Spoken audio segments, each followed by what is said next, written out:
Thank God for being here today. Amen. To see another day, to see another birthday. Amen. I truly thank God. Amen. To be born on this day. Amen. To see my 40th birthday on today. Amen. Amen. I am now 40 years old. It's official. It's official. Amen. It's official. I am now 40.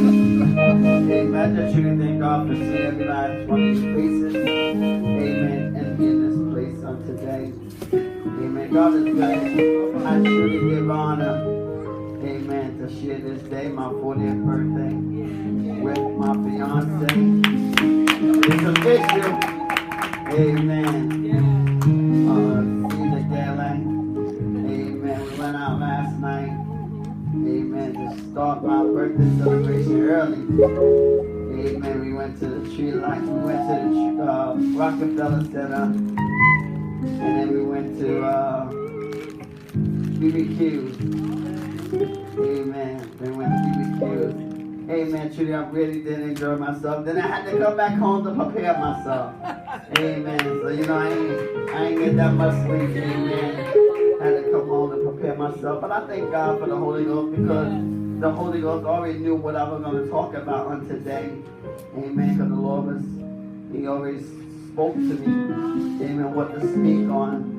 Amen. On today. Amen. So I just truly thank God for everyone. Amen. We know I didn't want to speak on today, but I knew. Amen. Since I couldn't get nobody. Amen. Amen. Short notice. Amen. I said, let me do it myself. Amen. But I just truly thank God. So just pray for me. Amen. As I bring forth the word. Amen. But you can locate with me to Luke chapter 2, starting for the 7th verse. Amen. This is the day, amen, that we celebrate Jesus. Amen. We know the world say Christmas, but I'm going to say Jesus. Amen. This is the day that He was born. Amen. We have to realize that it's all about Him. It's not about us. Amen. Because of Him, amen, coming on this earth. Amen. To share His goodness and His love. Amen. So that we can take part in His goodness and His mercy and grace. Amen. But Luke chapter 2, starting from the 7th verse. Starting from the 7th verse.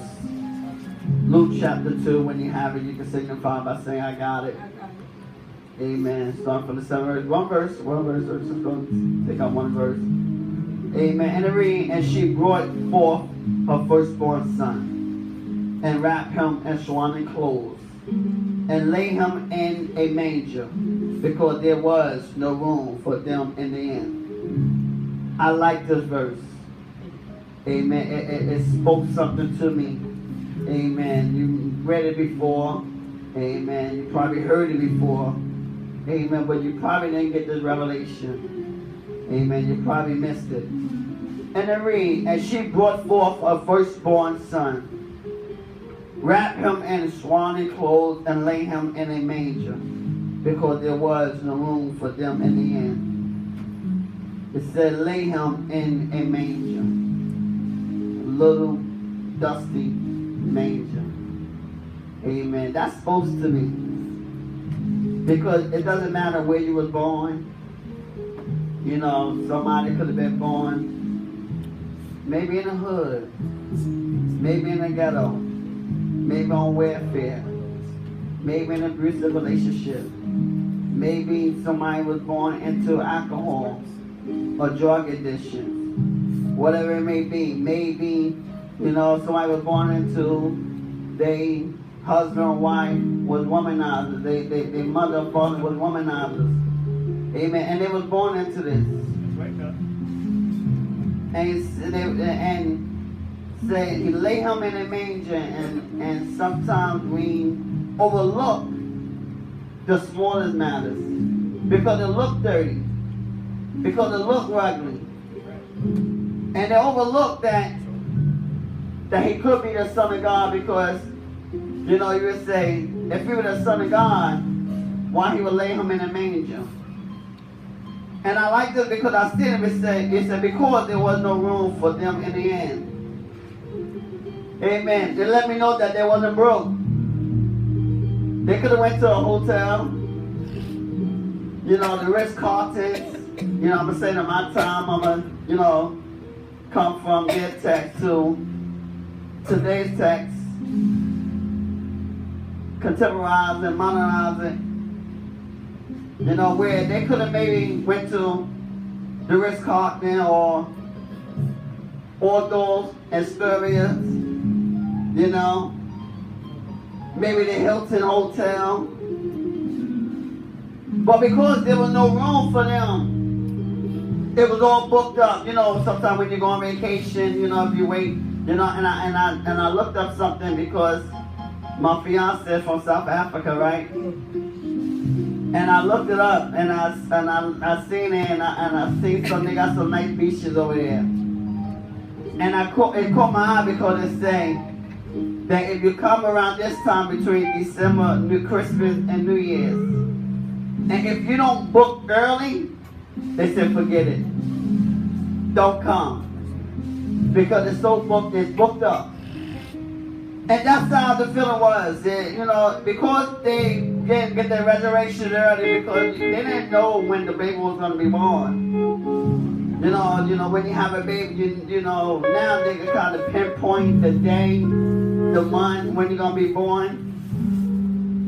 But they didn't know the day that Jesus was going to be born, so they couldn't get an early reservation.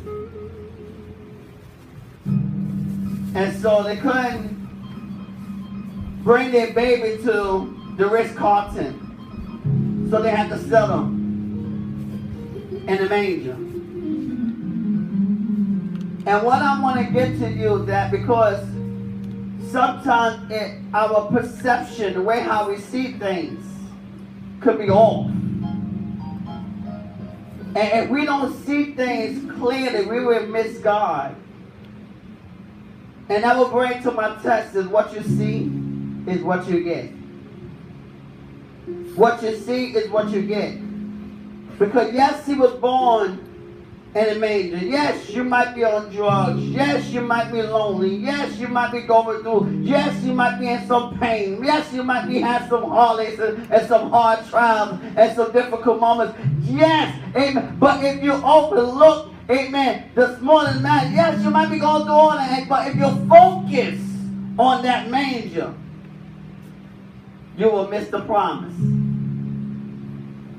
You will miss the goodness, the good thing that God has for you. Because he came in this world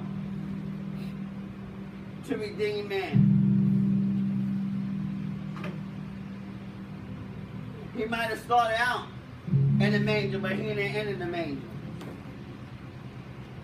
And Satan uses these tactics to get you a wrong identity.